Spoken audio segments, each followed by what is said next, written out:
Hello everyone and welcome to 2025. Just a few days ago, 2024 came to a close. For me, it was truly such an amazing reading year, even though I did not complete my Goodreads reading challenge, but it's okay. I still read 66 books and I enjoyed most of them. And so to start the new year off, I'll let you know which books were my favorites, and hopefully you'll find a good recommendation. Before we do that though, I do have a couple of honorable mentions, and I'll do this kind of like an awards situation. I've been getting more into film recently, and I really like how they have all these different categories of best cinematography, best director, best acting, best screenplay. And so I decided to do something similar for the honorable mentions to hopefully spice things up a bit. I'll also throw in a few dishonorable mentions. A few rules just from the get-go. I'm not allowed to repeat an author or a series in the honorable mentions, and none of the books in my honorable mentions are allowed to be in my top books of the year. The first award is for the best writing. To be honest, I feel like it would have been hard for anyone to compete with this author because he's a Russian literary legend. It's none other than Dostoevsky for his work in White Nights. I read White Nights pretty early on in the year, but I truly haven't been able to stop thinking about it since. But ignore my words. I'm just going to pull some quotes from this to try and convince you to read this book. I am a dreamer. I know so little of real life that I just can't help reliving such moments as these in my dreams, for such moments are something I have very rarely experienced. I'm going to dream about you the whole night, the whole week, the whole year. Very accurate description of my experience with this book. I like revisiting, at certain times, spots where I was once happy. I like to shape the present in the image of the irretrievable past. This is actually something that I did even before reading this book, so just reading that passage really spoke to me. And in vain does the dreamer rummage about in his old dreams, raking them over as though they were a heap of cinders, looking into these cinders for some spark, however tiny, to fan it into a flame, so as to warm his chilled blood by it, and revive in it all that he held so dear before, all that touched his heart, that made his blood course through his veins, that drew tears from his eyes, and that so splendidly deceived him. Need I say more? The next award is Best Characters, and this award is going to go to The Beasting by Paul Murray. The Beasting is truly such a phenomenal book. It was a Booker Prize nominee just the other year, and it follows this family from different perspectives during the economic crash of 2008. We get a perspective from the mother, brother, sister, and brother, but at different parts in the book until they all start interjecting into each other towards the end of the book, forming something that almost looks like a play. And it's very interesting to get to know these characters first through the perspective of the people they're related to, and then have that perspective totally shifted. It is a very deep character study, and Murray is an expert at character voice. The next award is for the best atmosphere and tone and just the setting of the scene in general. The award goes to Cixin Liu's The Dark Forest. Without spoiling what this book is about, it deals a lot with cosmic horror. As we follow this character's race against time, I feel like it wouldn't have worked as well as it did if cosmic horror and the feeling of displacement wasn't so intrinsic to the text. Again, this is one that I read pretty early on in the year, but one that scared the living hell out of me and has forever shifted how I approach space exploration and topics surrounding it. The next category is the most thought-provoking book, and this without a doubt goes to David Mitchell's Cloud Atlas. Another very experimental text that interweaves these 6 stories in this Russian doll format, where we start in the 1800s with a sailor, and then we progress through time to this post-apocalyptic future where even the language has disintegrated. As we journey there, we only get half the story until the 6th one, where we get the entire narrative, and then on the way back down to that sailor from the 1800s, we get the second half of the stories. There's a lot there about our past influencing our future and the power of stories that at first seem disconnected, but in reality, we are in this interwoven web of human interactions. Those have a meaning.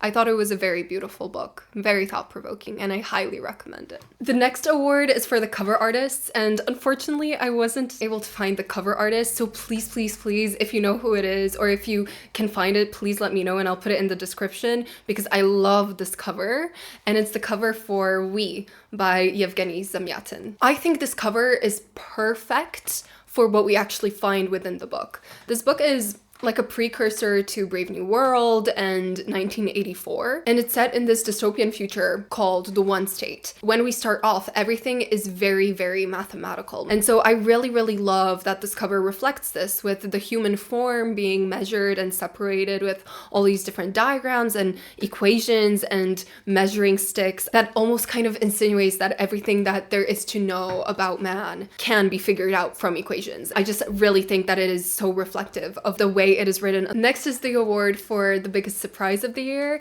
and mine was definitely Transcendent Kingdom by Ya Gyasi. I picked up this book totally on a whim from the library when I just walked in. I was returning a few books and it just caught my eye. I kind of vaguely recalled the title, and when I read it, I was absolutely blown away. It is the story told in this very interesting format of these different vignettes connected all together in a non-chronological order of our main character Gifty's life as she grows up in America with her family that had just immigrated from Ghana. It dives into topics such as education, family trauma, mother-daughter relationships. It touched me on so many levels, and the way it is written with like all those vignettes being like little fabrics woven into this tapestry that becomes the book. It moved me so profoundly, and I really, really want more people to read it. Unfortunately, we're going to veer into the dishonorable mentions for a few categories now with my biggest disappointment. And I know I'm so sorry, but my biggest disappointment is the Farseer trilogy. I really, really wanted to like it, especially with all the hype around it. I feel like there were so many people reading it this year as well, and I wanted to be included on the hype. No, I'm still traumatized by Night Eyes and Fitz and everyone. I am traumatized. Justice for Ketrican. She's the only person that's like saved this for me. But yeah, I was so disappointed by this book, but I said my piece on it already. In a slightly different vein now, I have an award for the biggest waste of time. And I know that's very offensive, but to be honest, I'm the victim here because I spent my time on this series thinking that I was going to make a video about it, and then I was like slammed with homework and hospital placement and stuff like that. And so I didn't have time to make the video. I wasted so much time on this. I hate this series, and it's the Southern Reach trilogy, but Annihilation was fine. Annihilation is fine. I'm talking about the sequels. They trigger me so much. I think Authority should not be a book. It is not a book. It doesn't justify being a book. And that's saying something, seeing that it's like, what, 300 pages? It does not justify being 300 pages. I hate that. It's a more skilled author would have been able to connect Authority and Acceptance, the third book, into one thing and made it satisfying. And it's sad because I feel like Acceptance, there are nuggets of it that could be good. There's some parts of it that I really see the vision, but then there are parts of it where I'm like, bro, what the fuck are you doing? And the answer is wasting my time. So yeah, don't recommend this at all. But that was still not my worst series of the year or book of the year. The award for that goes to Norwegian Wood by Haruki Murakami. People say that it's like the super mega deep novel about loss and male-female relationships and what it's like to be a college student and like depression and suicide, all of that bullshit.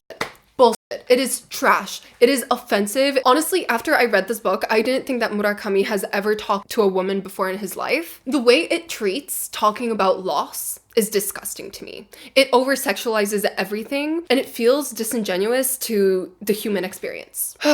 It really put me off of reading Murakami for a while. Leanne from Leanne's Library and Bookborn made a really good video when they talk about and kind of like break down every single part of the book, and I totally agree with everything they say. This book actively made me angry while reading it. Especially Midori and Daeko. Their stories disgusted me. It felt like shock value that was supposed to be deep, but it wasn't. It was just there because, I don't know, to get a conversation started. Well, it did, because this is the book that catapulted Murakami to the stratosphere. So, congrats, I guess. But yeah, this isn't for me at all. Let's change gears a little bit and talk about the best new author. This is a new author for me, so one that I haven't read before this year. And without a doubt, For me, it is Cormac McCarthy.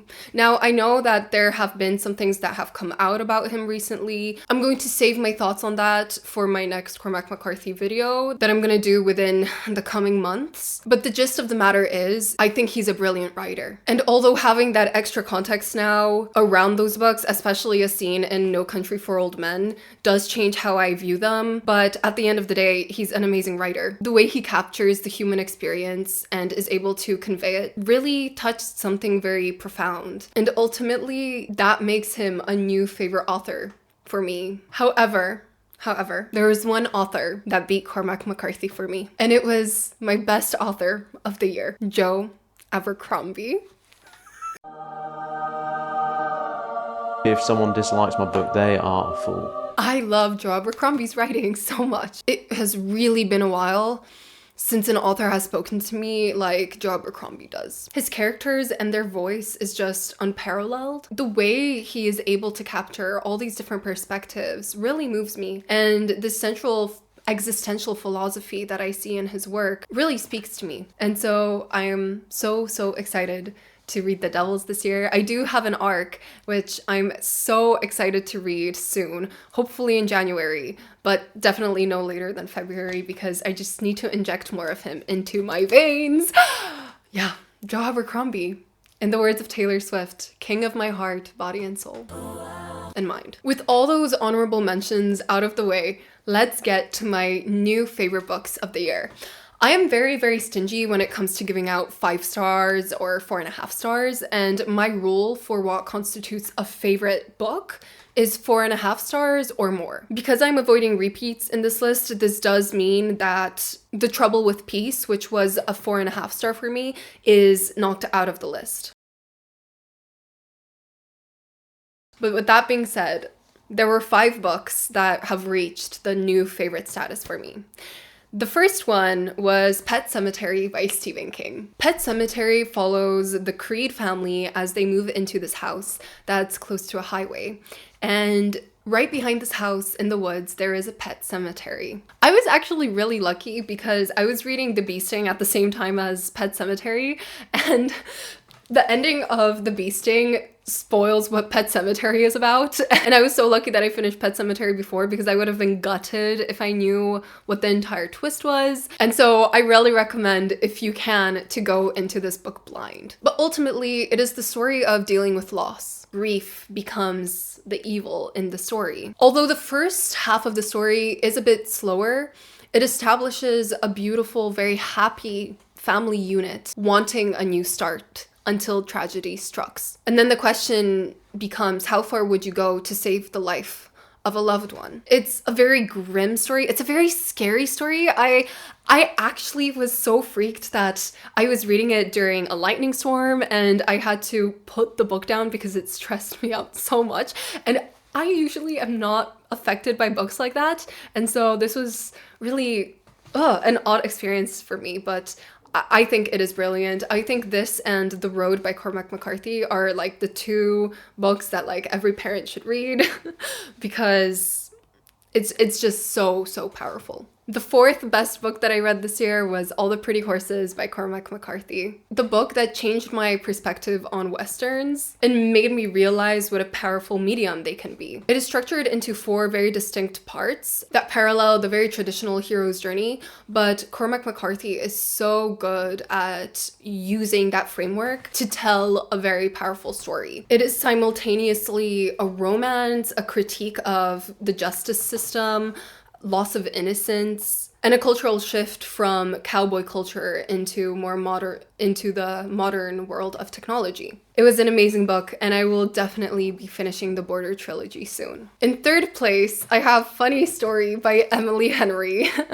Another huge surprise for me because up until the point in which I read it, Emily Henry was quite hit or miss for me. But this book really solidified her as a romance author that I thoroughly enjoy. On a craft level, is it better than All the Pretty Horses or Pet Sematary? No. However, on an emotional level, I read it at the perfect time because I felt so many of the emotions that our main characters, Miles and Daphne, were feeling. Their insecurities were my insecurities, and it meant so much to me to read about them finding happiness and working through their problems. I honestly learned so much from it, and it was steamy and romantic and everything to me. It was everything to me. So if you're looking for a nice romance story coming up in February, I highly, highly, highly recommend Funny Story. Okay, top 2, here we go. In second place, I have Robert W. Chambers' The King in Yellow.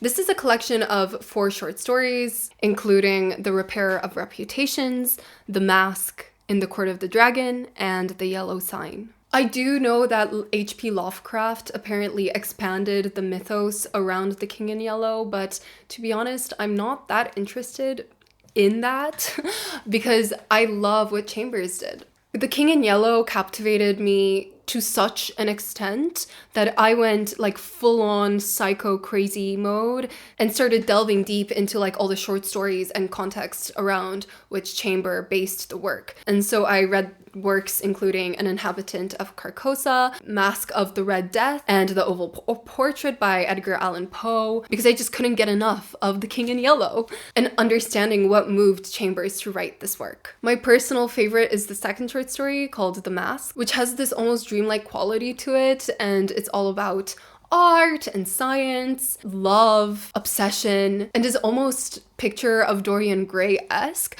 because I believe the same Edgar Allan Poe short story acted as inspiration for the 2 works. Because it is quite short and you can knock these 4 short stories out in a day, I don't want to give too much away, but it's essentially about this play called The King in Yellow, and if you read it, you go crazy. However, there is this element of debate here where we aren't sure if there really is something paranormal at work or if this play just reflects some dark truth back to us, and acknowledging that truth makes us go crazy.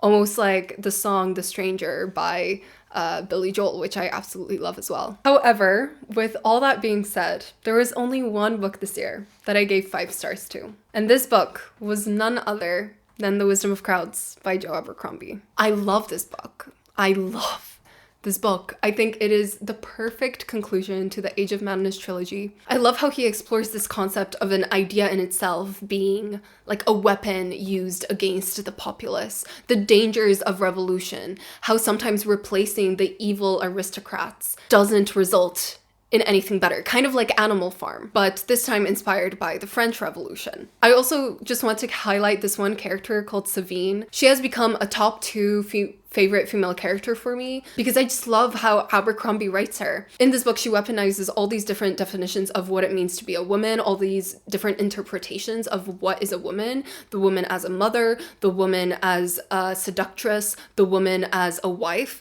and weaponizes those to shift public opinion around her to get what she wants, and using her mind. All in this situation that is so violent and probably be safer to be like a very brutish character. But all in all, I just think this book is such a career highlight, such an achievement, and I need more people to read Joe Abercrombie because what he has accomplished is astounding. With that in mind, those were my favorite books of the year, with a couple of dishonorable mentions. Forgive me for the rants, but I hope you found a recommendation or 2 that you'll take with you into this new year. Anyway, that's all from me, and I'll see you next time. Bye-bye!